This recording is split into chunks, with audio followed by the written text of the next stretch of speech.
ठीक है, मैंने क्वेश्चन नंबर 1 पेस्ट किया है। Which mechanism best explain how SNPs influence chronic disease risk? Yes, so A is alteration of chromosome number, modification of gene expression and protein function, और C complete gene deletion, या फिर D RNA virus integration.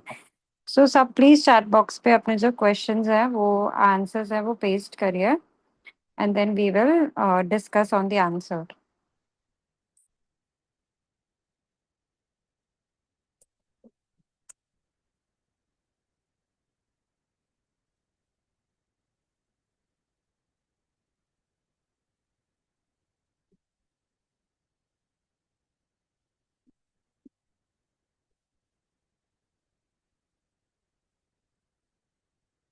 Hello,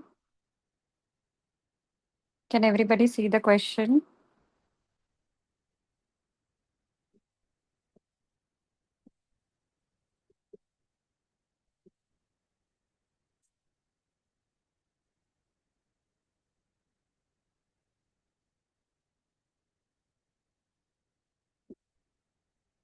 Recording in progress.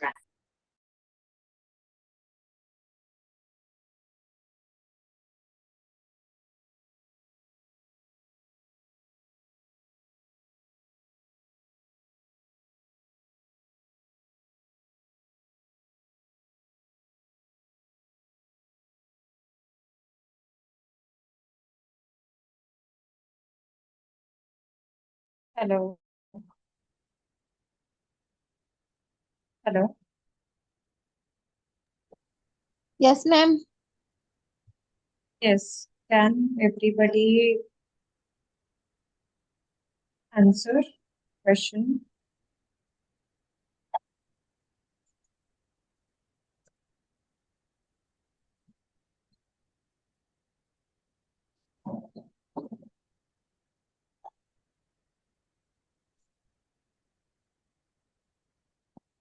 B answer.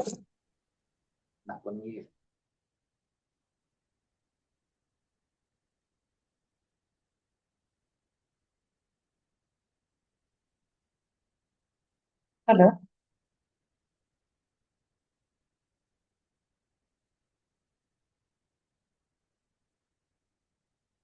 Okay.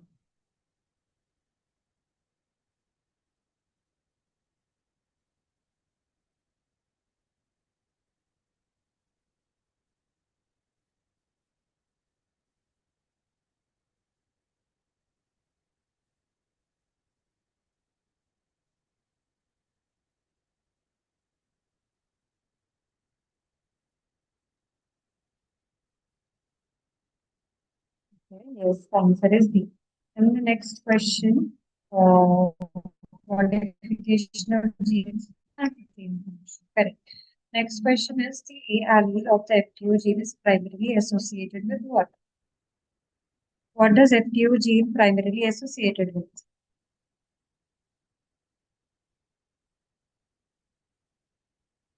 ठीक है, correct. किसी को कोई questions तो नहीं है ना इस क्वेश्चन में?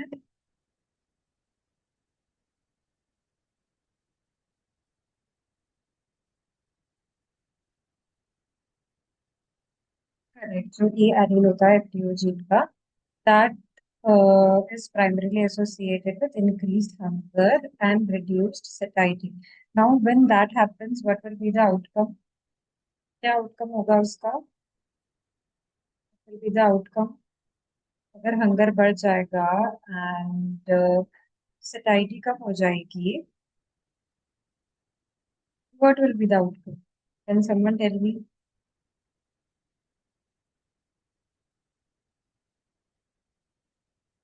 ज्योति जी, आप बता सकते हैं? ये उसके सॉरी, मैं नंदा हूँ। हाँ। हंगर बढ़ जाएगा और सटाइटी कम हो जाएगी तो उससे उसका वेट बढ़ते रहेगा, फैट परसेंटेज बढ़ जाएगा बॉडी में से, और उसका क्या बोलेंगे हम, वो मोटे हो जाएंगे हमें, उसका अनवांटेड वेट जो है वो ज्यादा बढ़ जाएगा। Correct. Very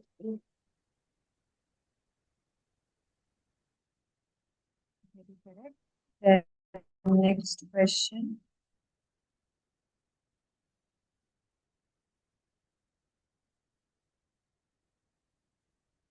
PPARG variant most directly affect what? The cell, insulin secretion, adipocyte differentiation, and lipid storage, zinc transfer into cell, या फिर DNA repair enzymes. What does it affect directly?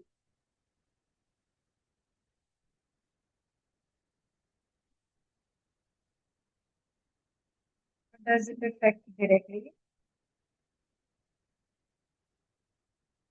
Yes. And what happens जब इसका अगर variant है adipocyte differentiation और lipid storage में changes आ रहे हैं तो what will be the outcome?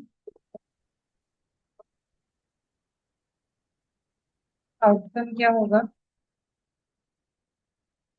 Pritam Sahane, can you tell me what will be the outcome? Ma'am मैंने अभी ज्वाइन किया जस्ट। कौन सा क्वेश्चन चल रहा है? Question number 3, PPARG variants.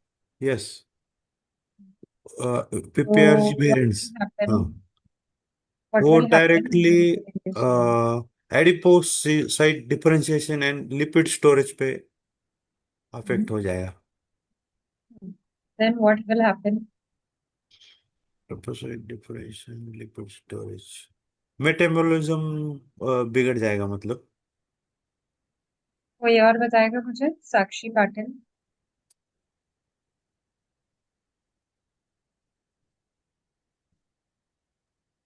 Ma'am, answer is B.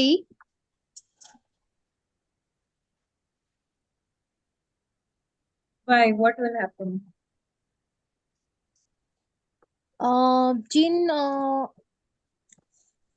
उसमें प्रोटीन कार्य के बदल ये होते हैं, इसके लिए डीएनए में जो न्यूक्लियोटाइड में छोटे बदल होते हैं और बदल होने के बाद जीन की अभिव्यक्ति यानी जीन्स एक्सप्रेशन तैयार होने के प्रोटीन्स का करते हैं, उसके परिणाम अच्छे करके वो सॉरी अच्छे नहीं परिणाम कर सकते हैं और उसकी वजह से दीर्घकालीन यानी लॉन्ग पीरियड हमें आधार यानी क्या बोलते हैं बीमारी हो सकते है. Single nucleotide polymorphisms. Okay. So जब lipid storage आवाज effect ब्रेक हो होता रहा है है, ma'am. so what happens is bad lipid. ये आ रहा है? लिपिड स्टोरेज इफेक्ट होता है एंड बैड लिपिड यानी कि एलडीएल कोलेस्ट्रॉल जो है वो ज्यादा अक्यूमुलेट होने लगता है because of the saturated fat that you are taking. उसकी वजह से इंसुलिन सेंसिटिविटी कम हो जाती है, इंसुलिन रेजिस्टेंस बढ़ जाता है, आपका जो मेटाबॉलिक डिजीजेस है उसका रिस्क भी जो है वो बढ़ जाता मैम टाइप 2 डायबिटीज हो जाएगा, रिस्क बढ़ेगा। है. हाँ, टाइप 2 डायबिटीज का रिस्क जो है वो बढ़ जाता है और हार्ट डिजीज का रिस्क बढ़ जाता है. Next question, low adiponectin levels due to variant contributes. तो एडिपोनेक्टिन है तो क्या होगा? What does low adiponectin do?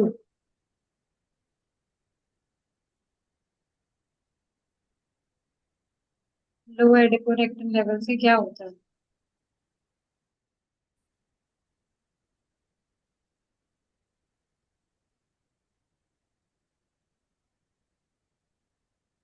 Central obesity बढ़ेगा, ओबेसिटी.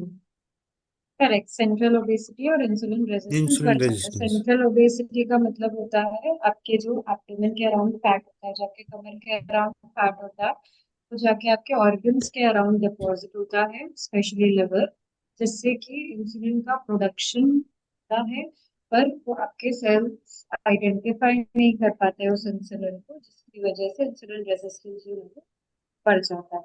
ठीक है, एंड डायबिटीज का रिस्क बढ़ जाता है. The next is the T allele of TCF7LA2. Diabetes risk primarily by. कैसे ये डायबिटीज रिस्क को बढ़ाता है?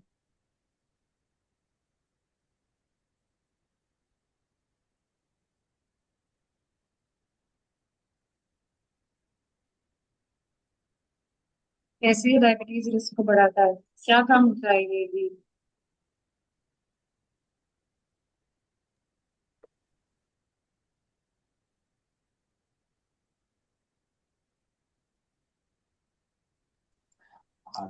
ओबेसिटी बढ़ने से कोलेस्ट्रॉल भी बढ़ता है और हार्ट को प्रॉब्लम भी आता है।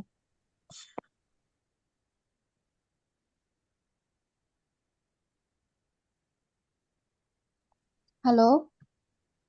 यस। ओबेसिटी बढ़ने से कोलेस्ट्रॉल बढ़ता है, उसकी वजह से हार्ट को प्रॉब्लम आता है, यानी हार्ट अटैक वगैरह आ सकते हैं।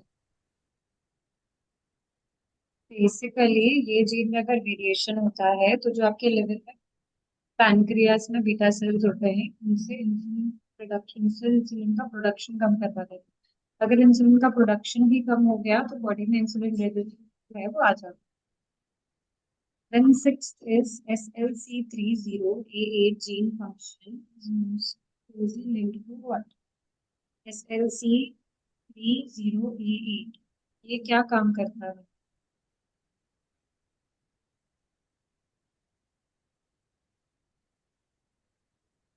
क्या काम होता है इसका?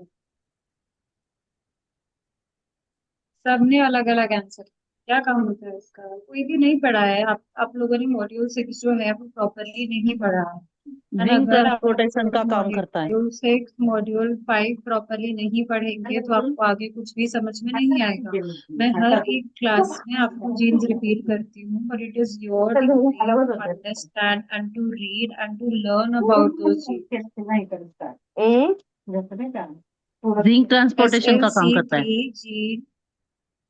SLC30A8 gene जो है that transports zinc to beta cells. Now when zinc is transported to beta cell, then beta cells which is zinc dependent insulin secretion होता है वो बढ़ता है। ठीक है। The next is the anti-HFR C677T variant क्या इम्पेयर करता है? तो बहुत ही इजी क्वेश्चन है। anti-HFR जीन हम 3 मॉड्यूल से पढ़ रहे हैं। Methylation, folate. What does it impair? Methylation and Folate folate metabolism. Metabolism. अगर फोलेट मेटाबॉलिज्म नहीं होगा तो क्या होगा? What will happen? What will be the outcome? Ma'am वो एंजाइम का एक्टिविटी डिस्टर्ब होगा। एंजाइम एक्टिविटी डिस्टर्ब होगा ma'am. Active methylation folate cycle. नहीं बनेगा and there will be less active DNA methylation. And when DNA methylation does not happen properly तो DNA की silencing नहीं होगी, हार्मफुल जीन्स भी एक्टिवेटेड रहेंगे। The next is elevated homocysteine due to MTHFR dysfunction increases risk of what? ये भी मैंने 4 बार आपको पढ़ाया है। अगर इसका आंसर किसी ने नहीं दिया तो फिर I will not start with module 7 today because you are not reading it all. अगर किसी को समझ में ही नहीं आया है तो फिर आगे का पढ़ाकर क्या करेंगे?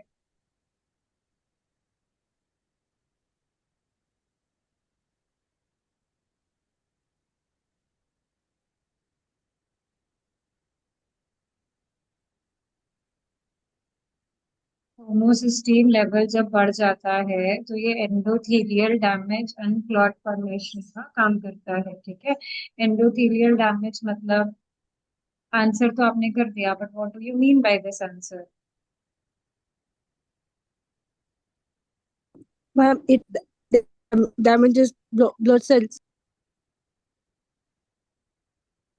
blood vessels, transportation.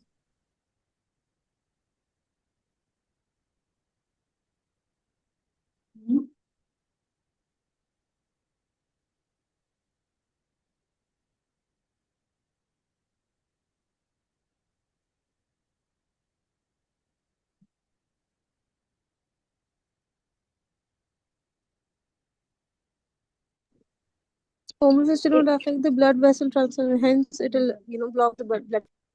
It is inner lining of blood, cell.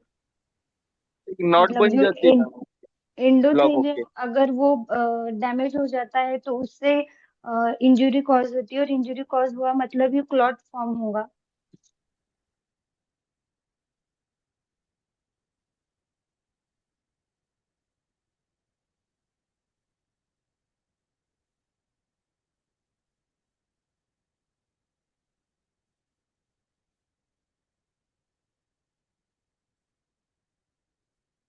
Okay, yes. जब ये एंडोथेलियल डैमेज का मतलब आपके जो ब्लड वेसल्स की लाइनिंग है वो डैमेज होती है और क्लॉट फॉर्मेशन हो जाता है, जिसकी वजह से ब्लड फ्लो डिक्रीज हो जाता है। Next question, ApoE3 or carriers are typically advised to.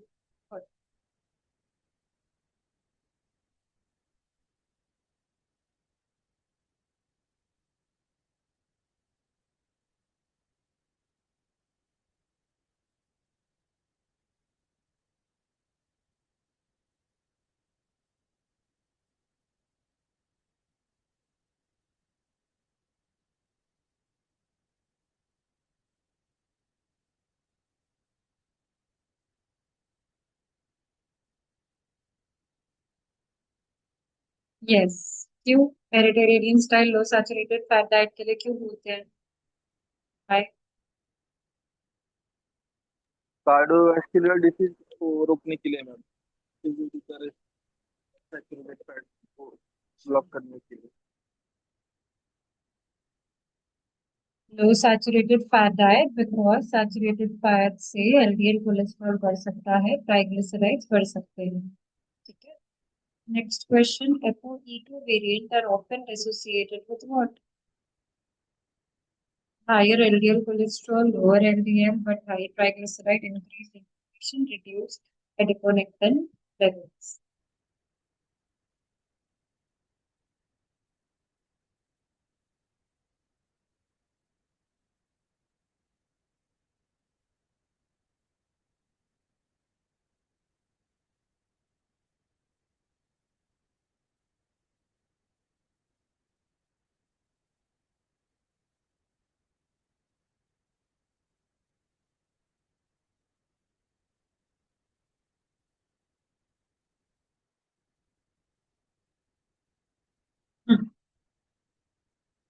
LDL कम होता है पर ट्राइग्लिसराइड बढ़ता है, तो ये हार्मफुल हुआ या नहीं? हार्मफुल हुआ या नहीं? Next is EGCG primarily exerts anti-cancer effects through. कैसे एंटी कैंसर इफेक्ट ये शो करता है? by increasing insulin secretion या फिर activating NRF pathway, blocking zinc transport or increasing LDL. What does it do?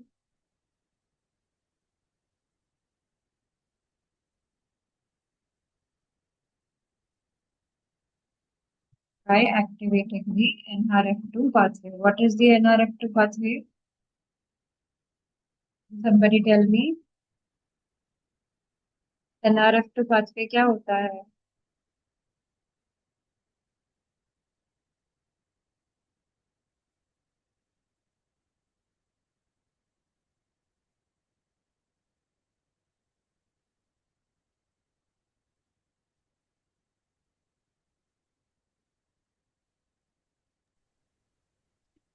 Body में कुछ भी डैमेज रहा, या फिर इन्फ्लामेशन या फिर इंजुरी, अगर ऐसा कुछ रहा, तो उसके अगेंस्ट काम करना, मीन्स दैट प्रोसेस।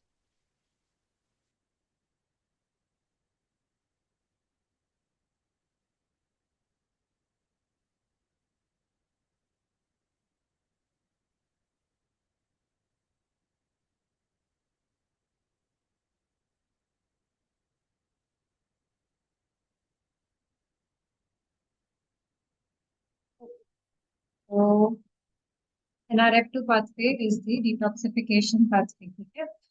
बॉडी में इन्फ्लेमेशन को कम करता है, एंटीऑक्सीडेंट्स को रिमूव करता है, हार्ट हेल्थ को प्रोटेक्ट करता है, एंड एंटी कैंसर इफेक्ट देता है। Then curcumin influences cancer pathways by.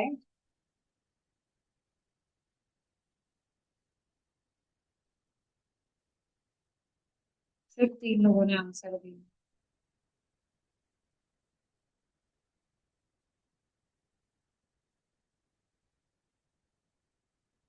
modulating inflammation and apoptosis. What do you mean by apoptosis?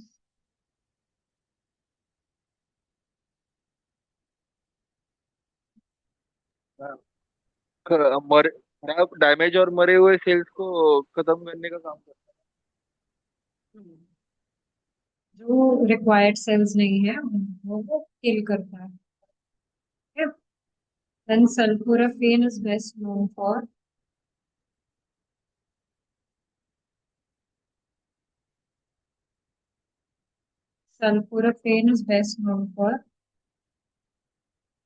HDAC inhibition and detox activation. Okay. And next question, VDR genes may impair. VDR gene क्या impair कर सकते हैं?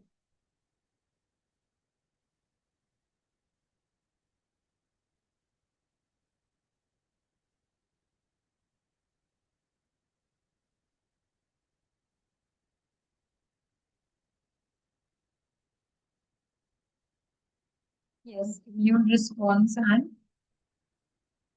cell regulation. Then next, which strategy best supports function?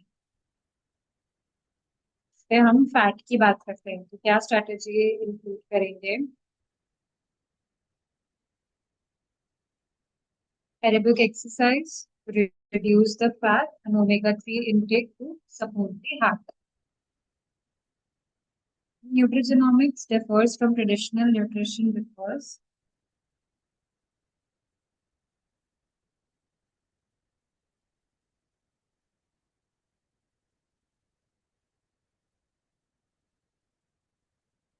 it personalizes diets based on genetic variation. Correct.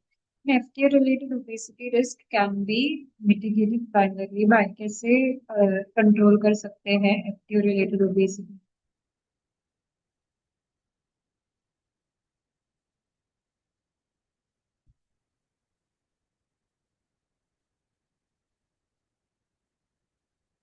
By taking high fiber and high protein meals. Zinc deficiency variant, say what will it lead to?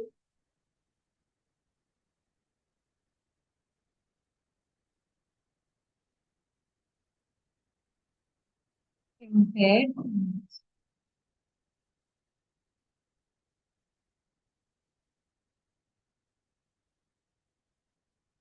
Next question. A low GI diet is most beneficial for individuals with variants in low GI diet किसके लिए helpful होगी?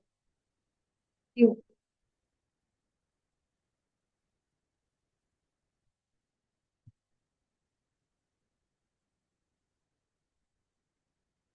GI diet is beneficial in TCF7L2. Why? Because उसमें insulin secretion कम होता है और क्योंकि insulin secretion कम है तो हमें कोशिश करना है कि ब्लड ग्लूकोज को कैसे मैनेज करें by taking a low GI diet. Low GI diet का मतलब क्या होता है? ऐसे फूड्स जो आपका blood glucose low level glucose एकदम से लो नहीं ग्लूकोज बढ़ाते हैं, ओवर द टाइम स्टेबली बढ़ाते हैं. ठीक है, तो क्योंकि अगर इंसुलिन का रिलीज कम हो रहा है तो ग्लूकोज का अपटेक भी कम होगा.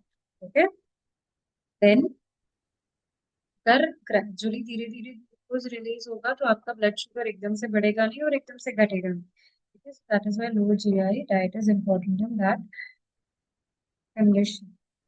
Next is GST gene variations are most relevant. But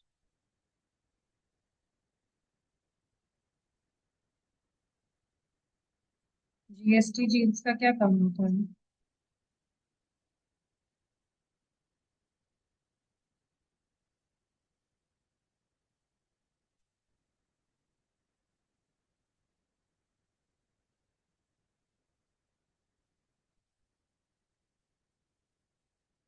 Detoxification and cancer prevention. Correct. Then next is chronic diseases are best described as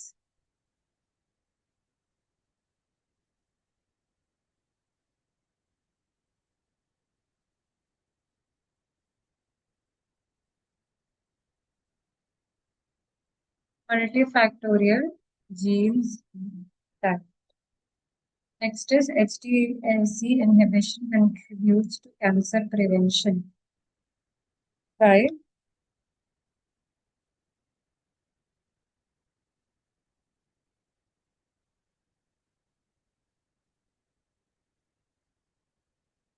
reactivating tumor suppressor gene.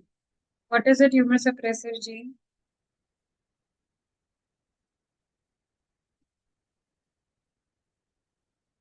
Tumour suppressive gene क्या होता है? Protective jeans होता है जो support करती है। Tumour के growth को प्रिवेंट करता है, एंड अगर ट्यूमर नहीं होगा तो ट्यूमर का कैंसरस फॉर्म में कन्वर्जन का रिस्क भी जो है वो कम हो जाता है। Next, magnesium and chromium are emphasised in diabetes management because why is it emphasized in diabetes management?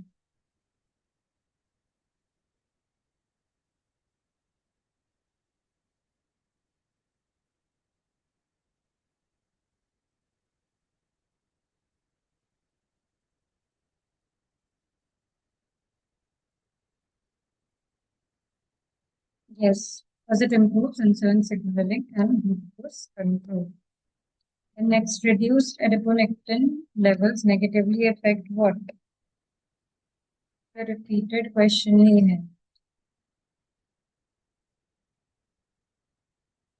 Endothelial health. Endothelial health, correct. The next question, the key takeaway in nutrigenomics chronic disease management is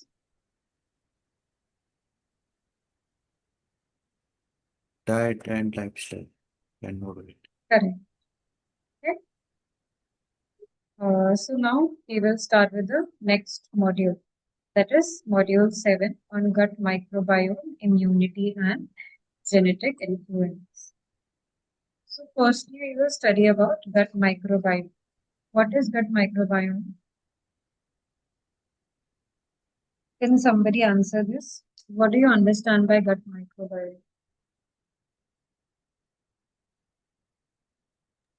Okay, किसी को पता है गट क्या होता है?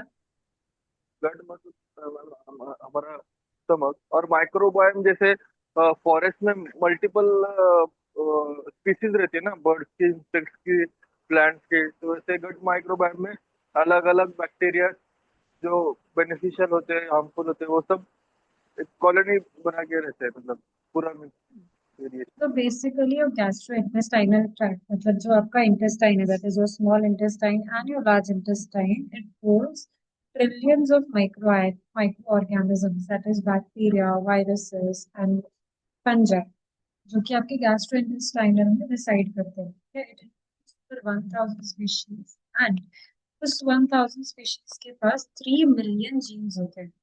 तो 3 million gene मतलब कि ह्यूमन से भी ज्यादा जीन्स तो उनके होते हैं बॉडी में। जितने आपके जीन्स है उससे 150 टाइम्स ज्यादा इनके जीन्स है। Okay, so you can see the fraction human microbiome is to human gene is 150:1. What is the function of gut microbiome? अभी जो इतने सारे gut microbiome है, 1000 species of gut microbiome, यानी कि माइक्रो ऑर्गेनिज्म जो आपके इंटेस्टाइन में प्रेजेंट है, उनका फंक्शन क्या होता है? फर्स्ट फंक्शन इज डाइजेशन, मतलब कि जो भी आप खाना खा रहे हो, जो भी आप फूड का इंटेक कर रहे हो, इसमें कॉम्प्लेक्स कार्बोहाइड्रेट को ब्रेक करना है। कॉम्प्लेक्स कार्बोहाइड्रेट मतलब कि जो आप फाइबर खा रहे हो, जैसे वेजिटेबल्स है, फ्रूट्स है, देन मिलेट्स आप खा रहे हो, and all the grains that you are taking which are complex carbohydrate, मतलब जो इजीली डाइजेस्टेबल नहीं होते हैं, उनको ब्रेक डाउन करने का काम करता है फाइबर, जैसा कि मैंने बोला, एंड प्रोटीन जो आप ले रहे हो उसको एब्सॉर्बेबल न्यूट्रिएंट्स के फॉर्म में ब्रेक डाउन करने का काम है माइक्रो ऑर्गेनिजम्स का होता है। ठीक है, तो अगर ये माइक्रो ऑर्गेनिजम्स नहीं होंगे तो आपका डाइजेशन प्रोसेस जो है वो स्लो हो जाएगा। Correct. Then next comes your vitamin synthesis. Next क्या करते हैं ये माइक्रो ऑर्गेनिजम्स जो है, while they break down these complex carbs and fiber, they produce B vitamins. Vitamin B, different types के जितने भी बी विटामिन होते हैं उनका प्रोडक्शन करते हैं, देन विटामिन के का प्रोडक्शन करते हैं, और while digestion of these complex carbohydrate and fiber, they also produce short chain fatty acids which are healthy for your intestine. इसमें अगर हम एग्जांपल दें तो आता है ब्यूटाइरेट। Next is metabolism. अभी जब भी पहले ब्रेक डाउन हो गया, ब्रेक डाउन करने के बाद स्टोरेज का काम करना होता है। तो ये क्या करते हैं, बॉडी में फैट स्टोरेज को भी रेगुलेट कि कितना जो सैचुरेटेड फैट का ब्रेक डाउन हुआ है वो कितना स्टोर होगा एंड कितना एनर्जी बैलेंस होगा, ये भी रेगुलेट करते हैं। ये आदत समझ में आ रहा है? Yes ma'am. Then next is immune modulation. Immune modulation का क्या मतलब है? इम्यून सिस्टम को ना बेसिकली व्हाट हैपेंस ना, ये जो माइक्रोबायोम्स है ये आपके इम्यून सिस्टम को एजुकेट करते हैं, आपके इम्यून सिस्टम को बताते हैं कि किन चीजों से लड़ना है, किन चीजों को एज सेफ कंसिडर करते हैं। ठीक है, तो प्रोग्राम आपके इम्यून सिस्टम के प्रोग्रामिंग के लिए जो है वो काम करते हैं। ठीक है? जैसे कि अगर उससे क्या होगा कि अननेसेसरी इन्फ्लेमेशन नहीं होगा आपके गट में, मतलब अगर आपके गट को पता है कि मैं ये चीजें डाइजेस्ट कर सकता हूँ, इनको इजीली जाने देना है, तो इनसे आपके गट में इन्फ्लेमेशन नहीं होगा। एलर्जीज का जो रिस्क है, अगर आपके माइक्रो इंटेस्टाइन में हेल्दी बैक्टीरिया है तो एलर्जीज का रिस्क और ऑटो इम्यून डिजीजेस मतलब कि अल्सरेटिव कोलाइटिस एंड गैस्ट्रोइंटेस्टाइनल में जो इन्फ्लेमेशन होता है वो कम हो जाएगा। ठीक है, एंड थोड़ा टॉलरेशन भी बढ़ जाएगा आपके इंटेस्टाइन का to accept new things, because you will have variety of micro organisms in your intestine. कोई भी नई चीज अगर आप ट्राई करते हो तो वो तुरंत आपके इंटेस्टाइन में इन्फ्लेमेशन कॉज नहीं करेगी, इंडाइजेशन कॉज नहीं करेगी। Next is barrier protection. जो ये माइक्रो ऑर्गेनिजम्स होते हैं आपके गट के लाइनिंग को, मतलब आपके इंटेस्टाइन की लाइनिंग को जो है वो प्रोटेक्ट करते हैं। ठीक है, उसको स्ट्रॉन्ग करके रखते हैं और एक प्रोटेक्टिव म्यूकस फॉर्मेशन होता है ताकि उसका जो स्लाइमीनेस है वो मेंटेन हो सके। अगर आपके गट का स्लाइमीनेस मेंटेन रहेगा तो इजीली जो पास ऑन होगा एक स्टेज से दूसरे स्टेज। एंड साथ ही साथ ये म्यूकस क्या करता है, हार्मफुल पैथोजेंस को ट्रैप कर लेता है, मतलब जो हार्मफुल ऑर्गेनिजम्स होते हैं उनको ट्रैप कर लेता है।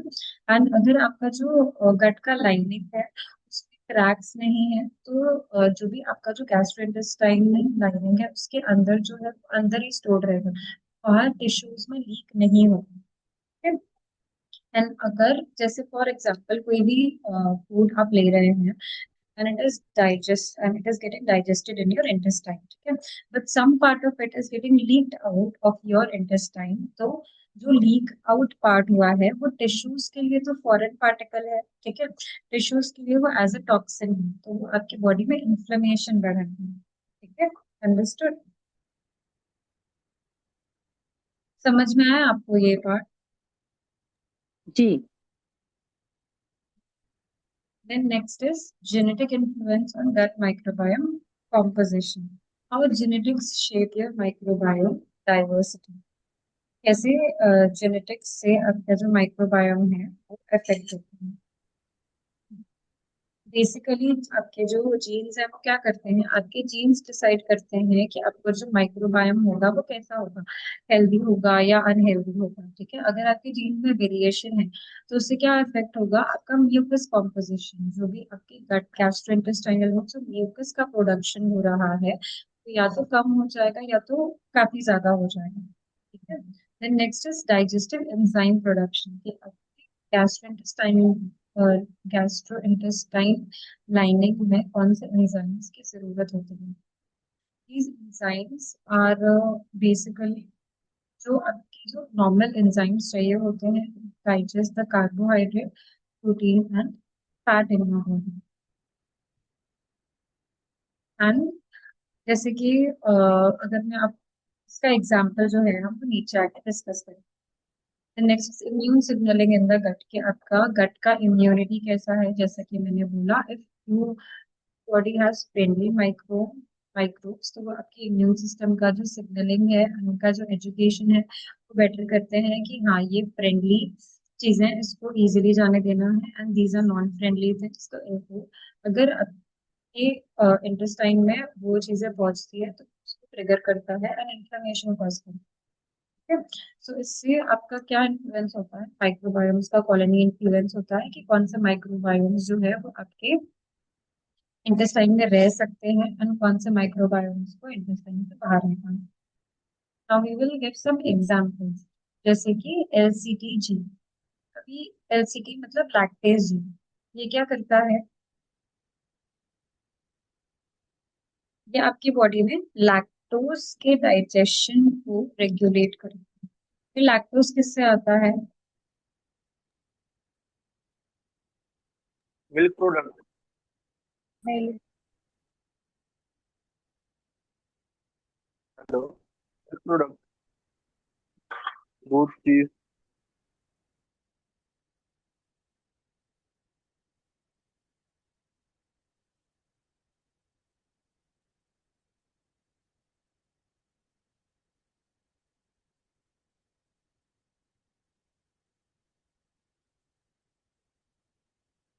बेसिकली लैक्टोज मिलता है milk and milk products.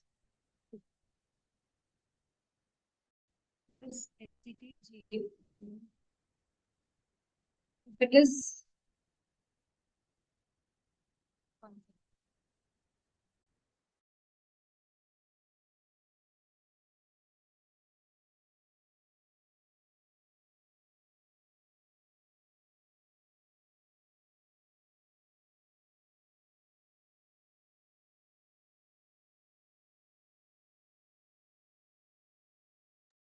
Ma'am आवाज नहीं आ रहा है।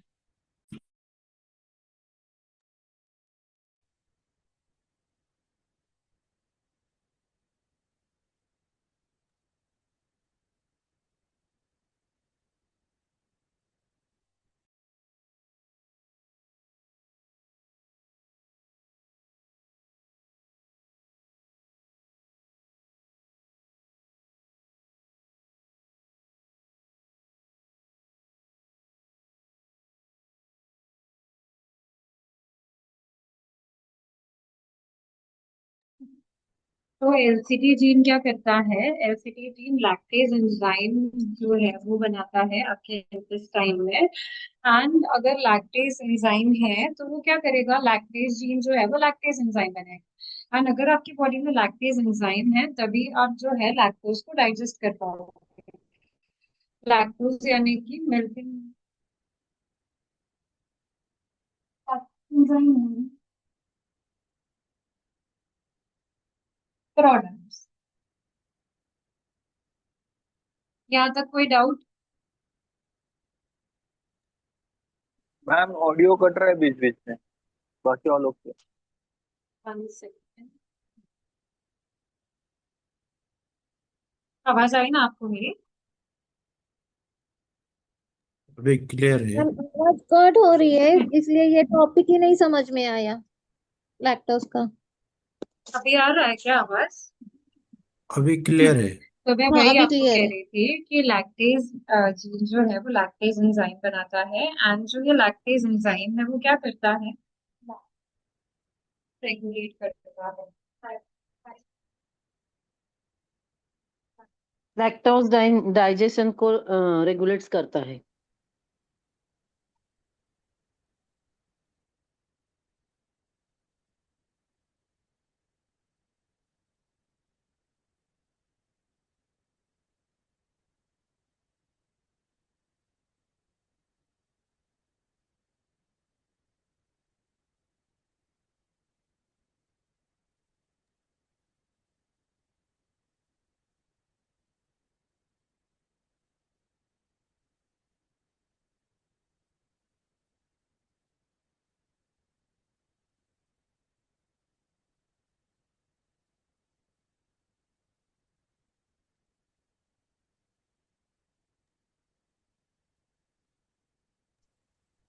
मैम आवाज ही नहीं आ रही है आपकी।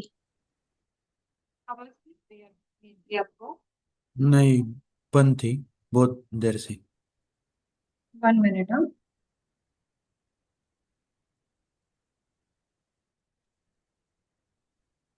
अभी आ रही है? अभी क्लियर है। क्लियर है ना? हाँ। यस। तो जी। yes, so I was asking that if there is variation in lactase gene, what will happen?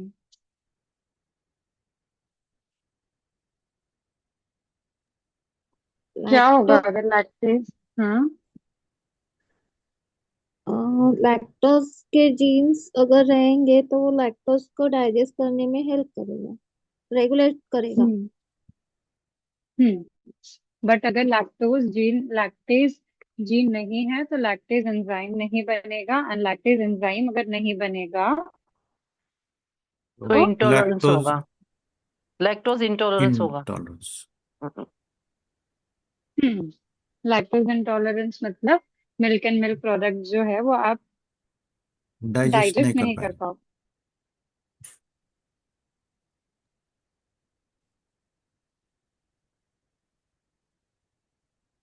ठीक है। यस।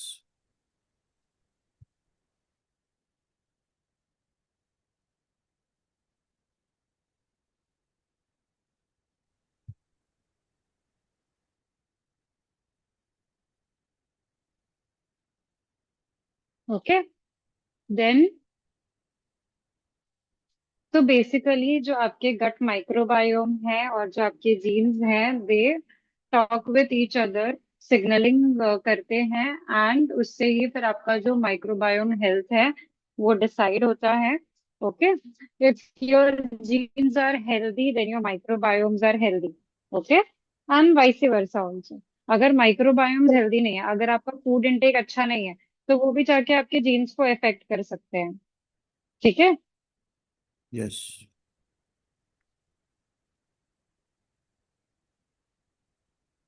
करेक्ट।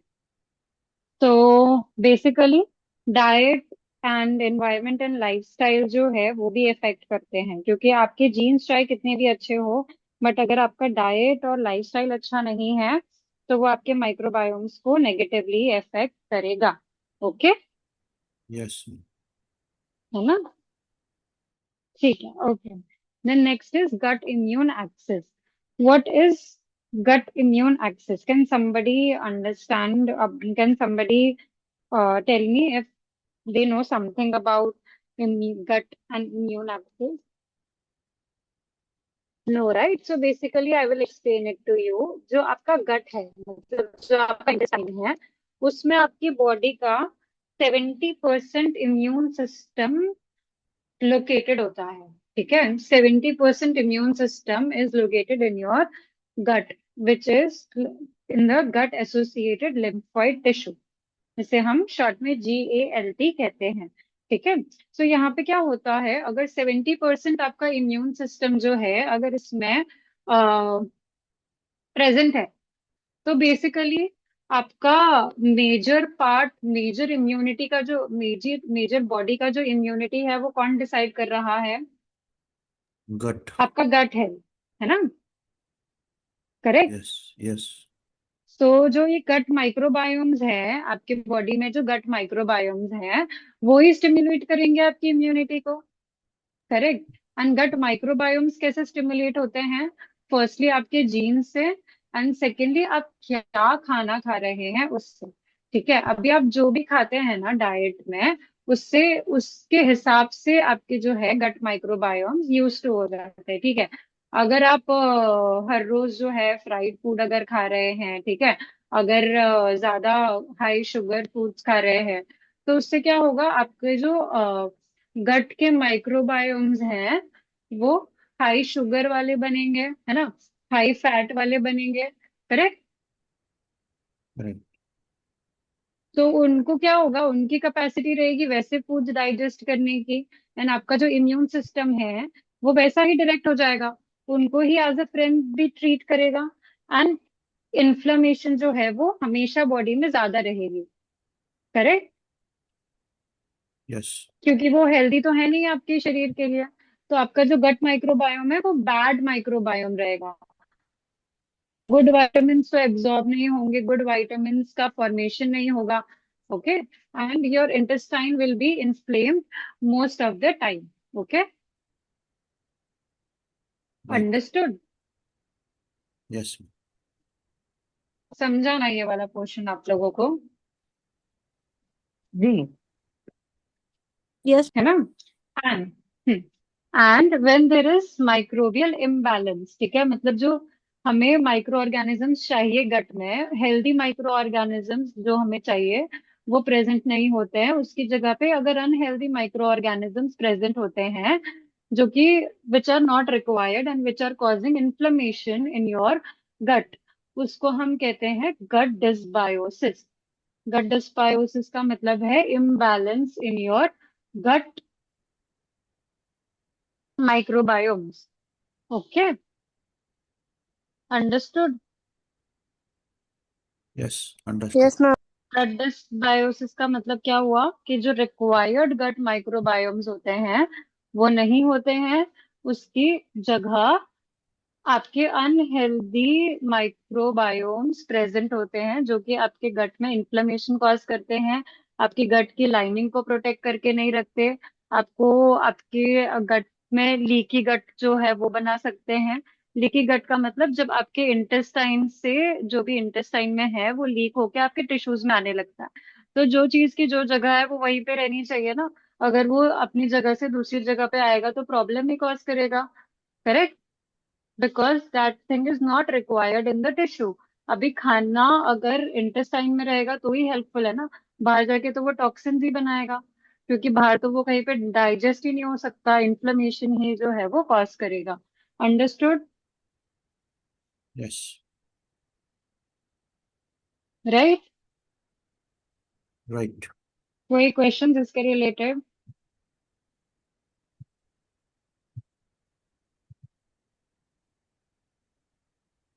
कोई क्वेश्चन नहीं है ना, तो नेक्स्ट टाइम जब भी मैं भी पूछूंगी तो फिर सबको आंसर देना है। I take very, very small portions in each of the modules so that it is easier for you all to understand. But whenever I ask questions, I get no answers. Why is that so?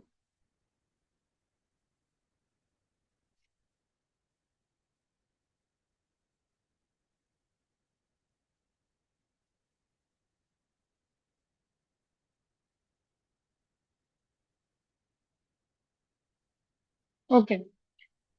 Then next part is chronic diseases कौन से linked होते हैं आपके gut microbiome dysbiosis से, यानी कि जब भी आपके माइक्रोबायोम्स एज रिक्वायर्ड नहीं होते तो कौन से डिजीजेस हो सकती है आपकी बॉडी में। ठीक है, तो उसमें सबसे पहले आता है ओबेसिटी। ओबेसिटी कैसे कॉज होता है? ओबेसिटी इज, वन सेकेंड ना,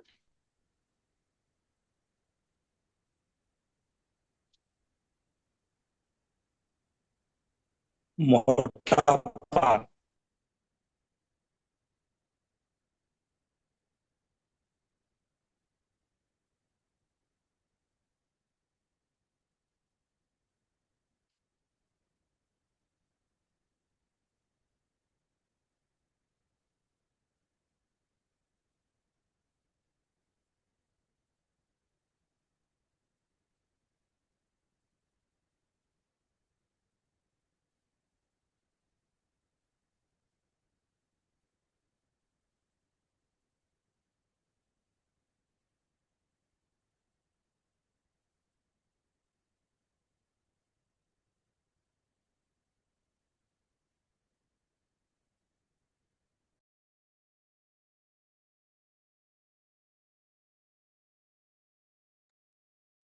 मैम आवाज नहीं आ रही है। Yes, 1 minute 1 minute.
हाँ, so what are the chronic diseases linked to gut immune balance? First is obesity. Obesity कैसे cause होता है? आप whatever food that you eat and that is being digested in your intestine, उसमें एक form of microbial metabolites form होते हैं. Microbial metabolites मतलब कि स्मॉल पार्टिकल्स जो कि टॉक्सिक होते हैं आपके गट के लिए एंड इन्फ्लेमेशन कॉज करते हैं. And these microbial metabolites what they do is they affect your apatite कि आपको कितनी भूख लगती है. ठीक है, अगर ज्यादा माइक्रोबियल मेटाबोलाइट्स प्रेजेंट है तो वो एपेटाइट बढ़ा देते हैं एंड एपेटाइट बढ़ाने के साथ साथ फैट स्टोरेज भी इंक्रीज करते हैं. नाउ अगर एपेटाइट बढ़ गया तो ज्यादा कैलोरी इनटेक होगा, ज्यादा स्नैकिंग करेंगे, ज्यादा हाई कैलोरी फूड खाएंगे and it will cause obesity. Understood? Ma'am ये उससे मैकेनिज्म समझ में आया? इंसुलिन सेंसिटिविटी भी क्या? खराब हो जाएगी ना उससे? माइक्रोबियल कंटिन्यूस मेटाबोलाइट से, स्नैकिंग से। यस, माइक्रोबियल मेटाबोलाइट से इंसुलिन सेंसिटिविटी भी डिक्रीज होती है आपकी, बट वो ओबेसिटी को उतना इफेक्ट नहीं करता है. ओबेसिटी को जो मेन चीज इफेक्ट करती है वो आपकी एपेटाइट, सटाइटी और फैट स्टोरेज. ठीक है, next is type 2 diabetes.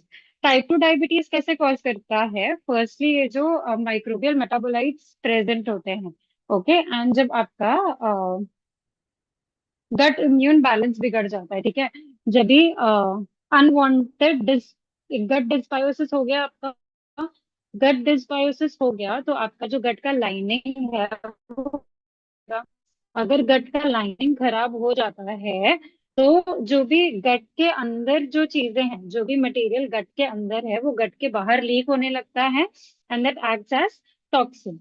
Tissues में गया, टिश्यू में क्या करेगा, क्योंकि वो टिश्यू में अनवांटेड है, टिश्यू को उसकी जरूरत नहीं है, तो वो इन्फ्लेमेशन कॉज करेगा. एंड उस सिस्टमिक इन्फ्लेमेशन मतलब जो बॉडी में इन्फ्लेमेशन है उससे क्या होता है, इंसुलिन रेजिस्टेंस बढ़ जाता है.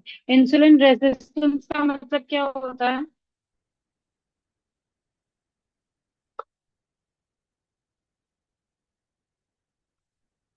What do you mean by insulin resistance? अभी अगर इतने मॉड्यूल के बाद भी अगर आप मुझे इंसुलिन रेजिस्टेंस नहीं बता पा रहे हो तो फिर I will not continue further.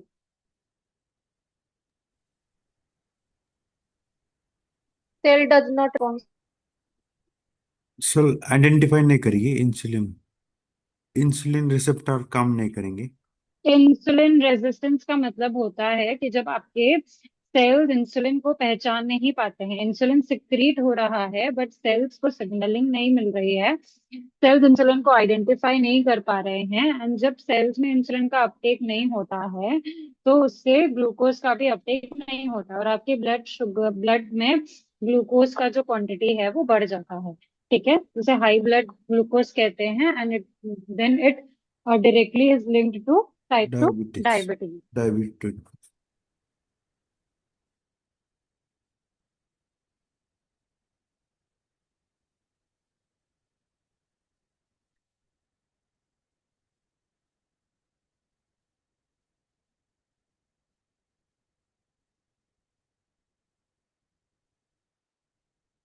Okay,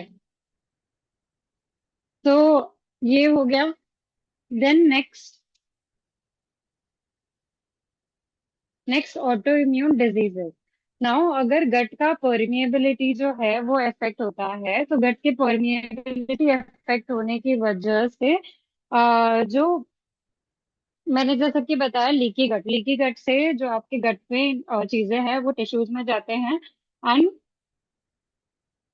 tissue से बॉडी में इन्फ्लेमेशन बढ़ता है. ठीक है, अभी ये इन्फ्लेमेशन बढ़ने की वजह से जब भी अगर लंबे समय तक ये चीज होती है तो always your immune system is triggered and due to long term inflammation आपको ऑटो इम्यून डिजीजेस भी हो सकता है.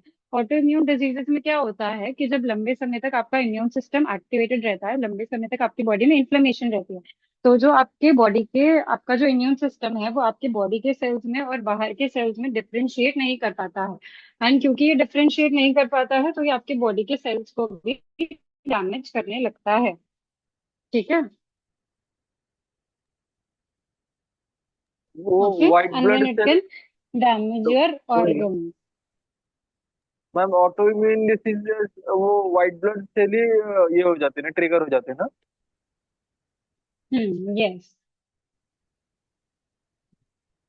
Okay, some autoimmune disorders if we talk about, तो उसमें आपके इंटेस्टाइन में आता है अल्सरेटिव कोलाइटिस, जिसमें आपका इंटेस्टाइन डैमेज होता है, इंटेस्टाइन में इन्फ्लेमेशन बढ़ जाता है।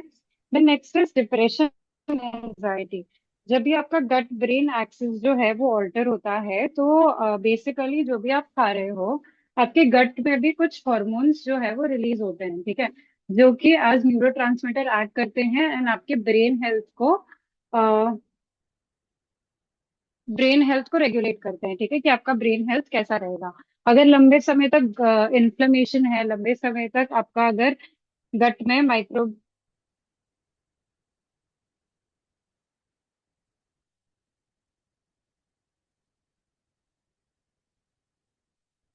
जैसे कि लंबे समय तक अगर गट ब्रेन का एक्सेस डिस्टर्ब रहता है तो न्यूरो ट्रांसमीटर का प्रोडक्शन ऑल्टर हो जाएगा and it can lead to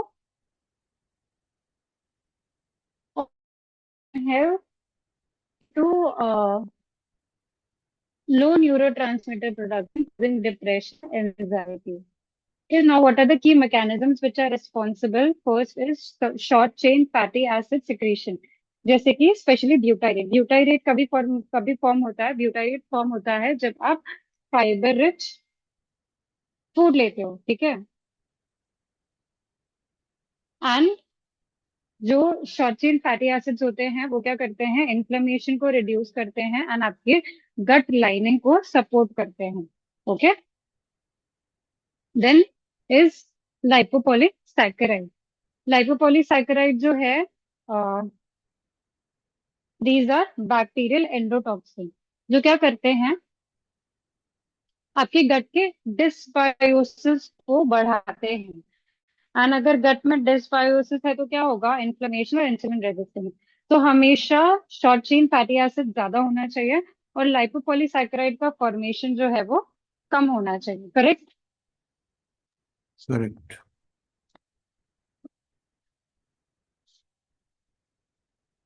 hello hello. Yes ma'am. Yes, ma'am.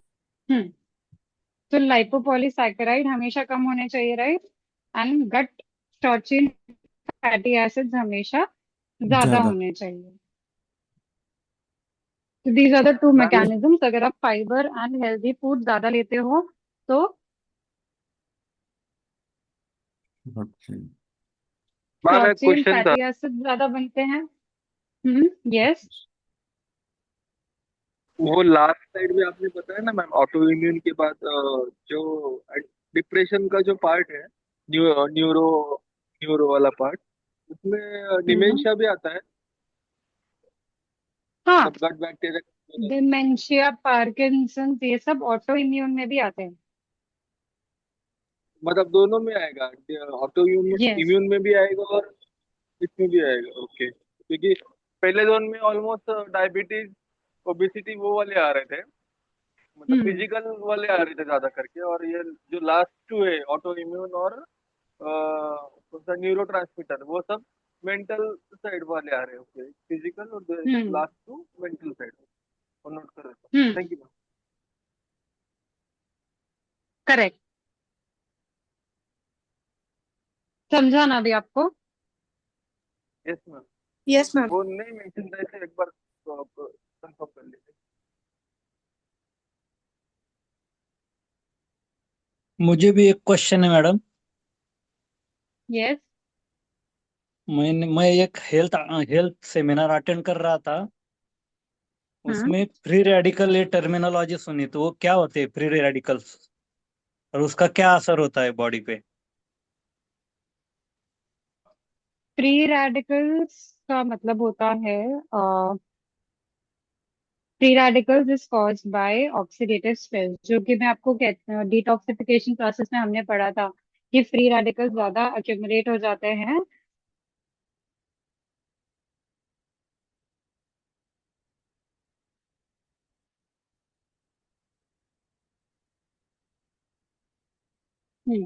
जब भी फ्री रेडिकल्स ज्यादा बढ़ जाते हैं तो वो फ्री रेडिकल्स आज टॉक्सिन्स एक्ट करते हैं एंड आपके सेल्स को डैमेज करते हैं। फ्री रेडिकल्स हमेशा जो है वो बॉडी में कम होने चाहिए, ठीक है। वो ही डिटॉक्सिफिकेशन पाथवे, जैसे कि NRF2 पाथवे जो हमने डिस्कस किया, उसका काम यही है कि बॉडी से फ्री रेडिकल्स को कम करना। एंड जो भी एंटीऑक्सीडेंट्स होते हैं जैसे vitamin A, vitamin C, vitamin E, वो भी जो एंटीऑक्सीडेंट्स होते हैं उनका काम क्या होता है, बॉडी से फ्री रेडिकल्स को बाहर निकालना, ठीक है। Thank you. Then next is role of probiotics, prebiotics and fermented foods in microbiome regulation। ये क्या करते हैं? आपने प्रोबायोटिक्स के बारे में सुना है? Probiotics are basically live healthy microbiome, ठीक है, जो हम डायरेक्टली अपने इंटेस्टाइन को फीड करते हैं। एंड प्रीबायोटिक्स क्या होते हैं? प्रीबायोटिक्स उन हेल्दी माइक्रोबायोम का फूड होते हैं, okay.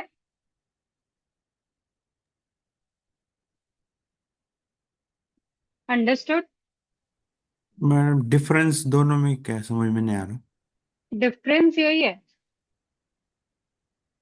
Prebiotics are live micro organism जो हम अपने हम्म इंटेस्टाइन को फीड कर रहे हैं, and sorry, probiotics are live organism जो हम अपने इंटेस्टाइन को फीड कर रहे हैं, एंड प्रीबायोटिक्स उन ऑर्गेनिजम्स का फूड होता है हम्म ताकि वो सस्टेन रहे हम्म, लंबे समय तक, ठीक है, क्योंकि ओके। उन माइक्रोबायोम्स को भी न्यूट्रिशन चाहिए, कैसे मिलेगा? प्रीबायोटिक से, ठीक है। So hmm probiotics are live beneficial bacteria that support your gut health, ठीक है। एंड इसके कॉमन स्ट्रेन्स क्या होते हैं? Lactobacillus, bifidobacterium, then Saccharomyces.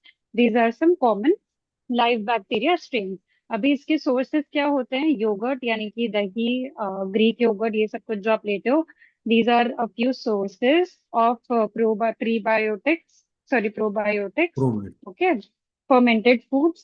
then prebiotics क्या होते हैं? these are non digestible fiber, ठीक है, जो कि आपके गुड बैक्टीरिया को फीड करते हैं, ठीक है। तो फाइबर वाले फूड्स होते हैं वो, जैसे कि जिसमें example which include inulin, FOS that is fructo oligosaccharide, GOS that is galacto oligosaccharide. अब इसके सोर्सेज क्या होते हैं? प्रीबायोटिक्स के सोर्सेज होते हैं गार्लिक, अनियन, लिक्स, हाँ, garlic, banana. Onion, bananas, and then some high fiber मूली, foods मूली, such गाजर। as oats। हम्म हाँ, those are also a source, but not very good source of prebiotics. But yes, they are a source of prebiotics. ठीक है। अभी कुछ sources ऐसे होते हैं जिसमें प्रीबायोटिक्स और प्रोबायोटिक्स दोनों होते हैं, ठीक है। वो बेस्ट होते हैं हमारे गट के लिए, एंड उनको हम क्या बोलते हैं? जिसमें दोनों होते हैं उनको हम सिनबायोटिक्स बोलते हैं, ठीक है, जिसमें प्री और प्रोबायोटिक्स दोनों होते हैं। तो अगर जैसे कि अगर आप बनाना खा रहे हो with yogurt, banana and yogurt का combination will act as synbiotic. Why? Because it has prebiotic and proba probiotic both, okay. Yes. Then personalised microbiome strategies, okay. अगर किसी को, अभी हम इसमें पढ़ेंगे जी, जैसे कि फर्स्ट आता है FUT2 नॉन सेक्रीटर। अगर किसी के भी जेनेटिक कॉम्पोजिशन में it shows that they are FUT2 non secretor, so what will happen is they will be at a risk of reduced bifidobacterium, जो कि बिफिडोबैक्टीरिया क्या करते हैं?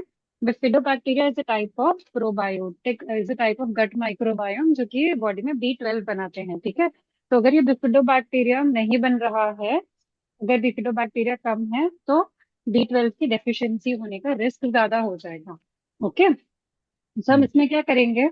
हमें पता है कि B12 की डेफिशिएंसी का रिस्क है, तो हम उसको सबसे पहले तो B12 की सप्लीमेंट स्टार्ट करेंगे, ठीक है। एंड हम उनको ऐसे फूड प्रोडक्ट्स देंगे जो कि बिफिडोबैक्टीरिया में हाई होते हैं, ठीक है। Bifidobacteria rich foods we will give. Okay. Yes. हाँ, then मैम लेकिन B12 की जो कमतरता रहती है उसके लिए कौन से लेकिन करेंगे हम लोग? pardon, समझ नहीं पाएंगे क्या कह रहे हैं आप? मीन्स अभी आपने जो ये बताया ना कि रिस्क जो हम्म है B12 लो करता है, यानी अगर B12 की कमतरता रहती है शरीर में तो उसके हम्म इफेक्ट क्या रहते हैं और उसके लिए हम लोग प्रोवाइड क्या करेंगे खाने के लिए? B12 जो है वो ज्यादा आपको फूड प्रोडक्ट से मिलता नहीं है, तो अगर B12 की डेफिशिएंसी है तो उसके लिए सप्लीमेंट्स लेने पड़ते हैं। B12 की डेफिशिएंसी के एज सच प्रोफाउंड कुछ सिम्टम्स नहीं होते हैं, बट जैसे अगर आपको गट में कुछ ज्यादा इश्यूज हो रहे हैं, मतलब वो आपको टेस्ट से ही पता चलता है, एज सच कुछ प्रोमिनेंट उसके सिम्टम्स नहीं होते हैं जो कि स्पेसिफिकली डिफाइन करें कि आपको B12 की ही डेफिशिएंसी है। ओके। एक्चुअली मैंने ये ब्लड टेस्ट किया, उसमें B12 की कमतरता आई, लेकिन मेरे हाथ में जो है ना थ्री हम्म राइट हैंड में 3 उंगलियों को मूंगी जैसा ये होता है, तो उन्होंने पहले ही बताया कि आपको B12 की कमी है। तो मैंने कैसे, तो फिर ये मैंने टेस्ट किया तो उसमें B12 की कमी आई। तो ऐसा होता है क्या कि मूंगी हाँ, जैसा ऐसा होता है, पर जरूरी नहीं है कि ये सबको हो। ठीक है, हाँ। मतलब हो सकता है कि आपको B12 की डेफिशिएंसी हो बट आपको ये सिम्टम ना दिखे, so it is not necessary कि सबको ये सिम्टम दिखेगा। ठीक है, हम्म। B12 की डेफिशिएंसी से ये सिम्टम आना इज कॉमन, बट जरूरी नहीं है कि सबको हो। अच्छा, तो अभी मीन्स क्या खाना चाहिए लेकिन उसमें वो कमतरता सप्लीमेंट, कौन सी सप्लीमेंट, सप्लीमेंट? B12 की सप्लीमेंट। अच्छा। ओके, B12 की सप्लीमेंट्स अलग से आती है मार्केट में जो कि आप ले सकते हो। ओके। ठीक है, देन लेट्स हाँ। नेक्स्ट इज लो AMY1 जी। इससे क्या होता है, जो भी आप खाने में स्टार्च और स्टार्च के प्रोडक्ट ले रहे हो वो प्रॉपरली डाइजेस्ट नहीं होता है। And अगर स्टार्च डाइजेस्ट नहीं होगा तो क्या होगा, अभी तो हम जो भी स्टार्च वाले फूड खाएंगे वो जाके आपके जब भी आप स्टार्च और स्टार्च के प्रोडक्ट्स खाओगे तो वो आपको इन्फ्लेमेशन कॉज करेगा। ठीक है, एंड एब्डोमेन में ब्लोटिंग, गैस, पेट में दर्द, ये सब कुछ हो सकता है। तो वैसे कंडीशन में हम स्टार्च वाले फूड्स अवॉइड करेंगे। ठीक है, एंड उनको रेजिस्टेंट स्टार्च वाले फूड देंगे, जैसे कि फर्मेंटेड राइस है वो दे सकते हो। ठीक है, कुक्ड फूड दे सकते हो, जैसे कि एप्पल को आप बॉईल करके दे सकते हो। ये सब कुछ आप इंक्लूड कर सकते हो। देन लैक्टोज इंटॉलरेंस का मैंने आपको बताया कि अगर लैक्टोज इंटॉलरेंस वाला जीन है तो milk and milk products digest नहीं होंगे, तो हम उनको डेयरी के ऑल्टरनेटिव्स देंगे, जैसे कि प्लांट बेस्ड मिल्क होता है, ओट मिल्क होता है, ये सारे टाइप के हम मिल्क उनको जो है ऐड कर सकते हैं। ठीक है, देन इन्फ्लेमेटरी थीम के अगर वेरिएशन है, वेरिएंट्स हैं, तो आपके हमेशा गट में इन्फ्लेमेशन ज्यादा रहेगी, तो आप क्या करोगे, एंटीऑक्सीडेंट, एंटीऑक्सीडेंट फूड्स उनको ज्यादा दोगे, vitamin A, vitamin E, vitamin C, ये सब कुछ जो है वो ज्यादा दोगे।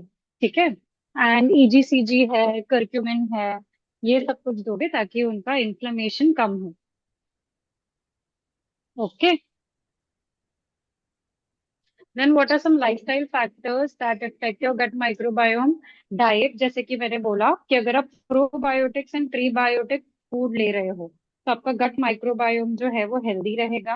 बट अगर आप डाइट में हाई सैचुरेटेड फूड्स ले रहे हो, हाई शुगर ड्रिंक्स है, फूड है, ये सब कुछ ले रहे हो, फ्राइड फूड ज्यादा ले रहे हो, तो वो आपका जो गट माइक्रोबायोम है वो इफेक्ट करेगा। ठीक है, देन अगर स्ट्रेस ज्यादा है तो स्ट्रेस से आपका जो गट का मोबिलिटी, यानी कि जो आपके गट माइक्रोबायोम्स है, मतलब अभी क्या होता है कि गट माइक्रोबायोम से डिसाइड करते हैं कि आपका गट का मूवमेंट कैसा होगा, मतलब कि जो भी आप खाना खा रहे हो वो नीचे मूव होना चाहिए ना। तो अगर आपका गट का मोबिलिटी ही अच्छा नहीं है तो आपका फूड जो है वो प्रॉपरली डाइजेस्ट नहीं हो पाएगा, क्योंकि वो नीचे मूव ही नहीं होगा। ओके, तो स्ट्रेस से ये मोबिलिटी जो है वो डिक्रीज हो जाती है। ठीक है, देन नेक्स्ट एंटीबायोटिक्स। अगर आप एंटीबायोटिक्स ले रहे हो तो एंटीबायोटिक्स क्या करता है, आपकी बॉडी में बैक्टीरिया को किल करता है। बट जो एंटीबायोटिक्स हैं वो डिफरेंशिएट नहीं कर पाते गुड बैक्टीरिया और बैड बैक्टीरिया के बीच में, तो वो जाके आपके गट के हेल्दी बैक्टीरिया को भी किल कर देते हैं। ठीक है, so that is why it is important कि जब भी आप एंटीबायोटिक्स लें तो उसके साथ प्रोबायोटिक्स प्रीबायोटिक्स ये सब कुछ भी लें, ताकि आपका जो गट हेल्थ है वो खराब ना हो। ठीक है, देन Yes. स्लीप। अगर आप प्रॉपर स्लीप नहीं ले रहे हैं तो उससे भी जो आपके गट के माइक्रोबायोम है वो इफेक्ट होते हैं एंड हेल्दी माइक्रोबायोम्स कम हो जाते हैं। ठीक है, एंड इम्यूनिटी भी इफेक्ट होती है। एक्सरसाइज का क्या इफेक्ट होता है, एक्सरसाइज अगर आप ज्यादा करते हैं तो माइक्रोबायोम डाइवर्सिटी बढ़ती है और उसके साथ ब्यूटाइरेट प्रोड्यूसिंग स्पीशीज जो है वो बढ़ते हैं। ठीक है, Yes. देन बेसिकली अगर हम समराइज करें तो gut microbiome is a key regulator of your immune system and metabolic health।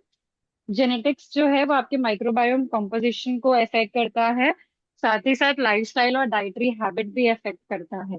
ठीक है, तो how can you support your gut health, by taking prebiotics and probiotics, और उसके साथ साथ पॉलीफेनॉल जैसे कि बेरीज है, ग्रीन टी है, डार्क चॉकलेट है। ओके, ये सब आपके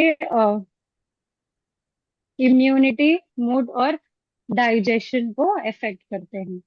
ठीक है, so that was all about module 7। Recording आपको प्रोवाइड करेंगे, PDF also we will provide, and